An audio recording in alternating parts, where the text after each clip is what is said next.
My name is Boyd Varty. I think of myself as an artist of experience. My passion is to create transformational experiences for myself and others as a way to explore what it means to truly live.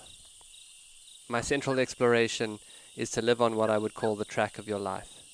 To me, this is to live courageously towards the discovery of what you are called to and to what life asks of you. So much of how I live has been informed by my passion as an animal tracker. I'm following the trail of my own life and reporting back. This show is a daily broadcast from a treehouse on the Londolozi Game Reserve in the wild eastern part of South Africa.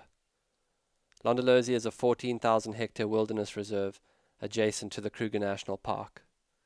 The land is home to lion, leopard, rhino, elephant and buffalo, as well as a variety of other animals. I am your host, Boyd Varty. My goal is to spend 40 days and 40 nights alone in the wilderness to explore the archetype of the mystic in nature and hone my skills as a tracker. These are my daily stories. Day 31. Dialogue with Silence. Journal entry. There was once a BBC report, it may have been before the Second World War, that said, "This is the BBC News on the Hour. There is no new news at this time." Day 31. There are no new stories at this time. Well, of course, that's not true. It's just rather that I'm going to a place underneath stories. I see faces around the fire at night. Friends in Canberra, California, Charleston, Bath. I see Tim and Liz and Ashley and Tamara and Rodrigo. I see Cal, Amber, Jen and Matthew, and Andrew, always Andrew. I see Ali, like she's right across the fire, holding an infinity symbol. When I close my eyes, I see BK, so alive inside me that when we speak, I can hear her voice in my ears, everything I believe her to be, a totally awakened mind. I see these people who have let me tell the story of my life. In stillness, I know the exact moment when I made a friend who would change me. I see Timbo walking up to me after 3 days, alpha dogs circling each other in the same house and saying, "Hey man, what's your story?" A beginning right there. I see Andrew as a student arriving on a motorbike with a chessboard, a box of Marlboros, sporting a totally inadequate bicycle helmet for me to wear on the back, while we drive around town too fast, looking for a cafe we can smoke in and have a chess battle. "We'll be fine," he says as we drive into traffic, and that becomes our motto as we explore edges everywhere. I know the exact moment outside a bar Matthew and I went from being suspicious mutual friends of Andrew's to true friends. He looks at me sideways, skeptical of my poetic nature. We're both outrageously high. And in that moment, it's done. We're friends. I see Amber at sunset, standing next to a huge tree near a waterfall. The evening in the Hudson Valley is so quiet. Amidst the frogs and crickets of the stream bed, she could be another being of the forest, an enchanted sprite, a hauntingly beautiful forest deer. She turns to me and says in a whisper, although I haven't said anything, "How did you know I was talking to the tree?" "How did you know I asked you why you were talking to the tree?" I reply. Friendship is a dialogue in silence.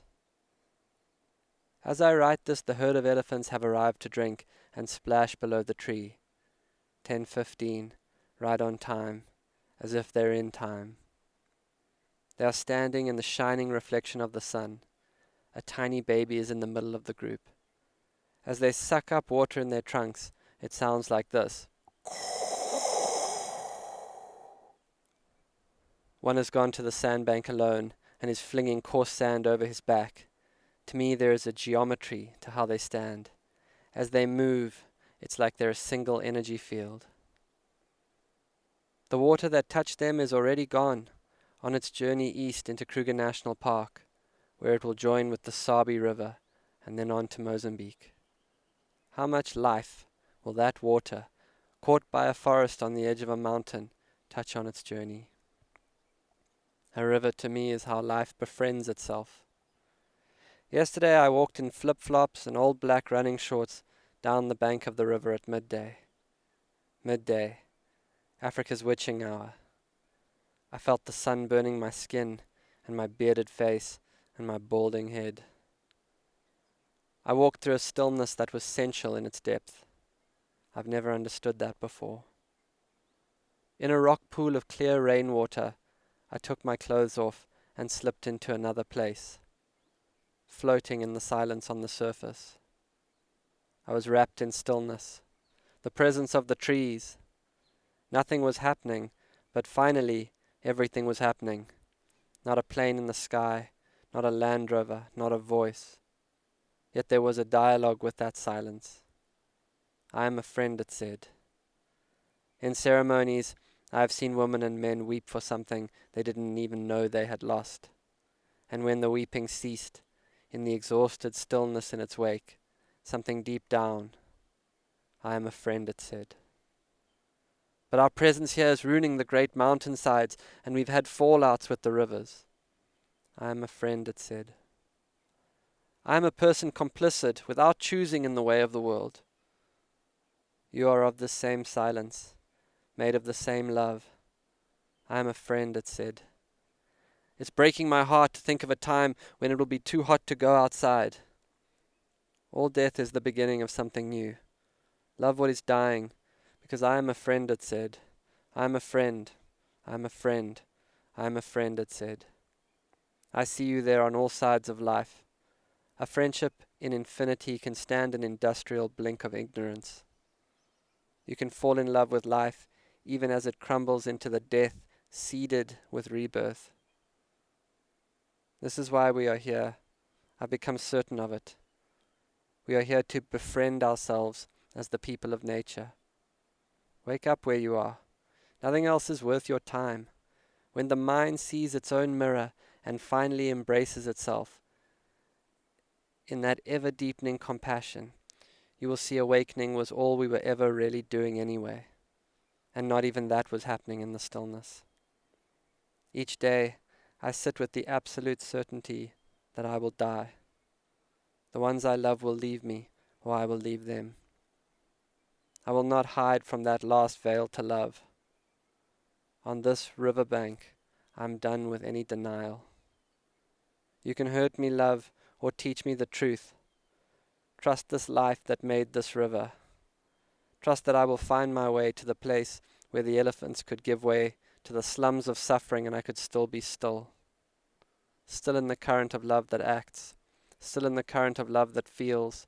Still in the current of love that is impartial. Take me to the shores of grace, I ask. I have so far to go, and I'm afraid of storms and loss. Still, take me to the peace that passeth. I don't know the way, but I sense it there, out beyond the edges of my body. I have sensed it against my beautiful mother from the second I arrived. I'm starting to understand Hafiz, and Rumi is becoming more than the possibility of a romantic text. I cannot report entertainingly from this place. I can only pray in a way that I have never before understood. It's a prayer that does not come from me. There is no news, except that I am on that current, brushing against the legs of elephants and reed beds and quenching thirst as I go home. I wonder if I lose you here. I hope I don't. Even though sometimes someone else's devotion can leave one cold. Still, with all that's holding us, if I did, I trust that that would be right too. 'Cause you're a friend, it said, and I am a friend, it said. 40 out. This has been another episode of the Track Your Life podcast with Boyd Varty. Follow us on Instagram at Boyd_Varty, Twitter at Boyd Varty. Visit Boyd's website at boydvarty.com or subscribe to this podcast in your favorite podcast player. Please rate and review this podcast so that more people can find and enjoy it.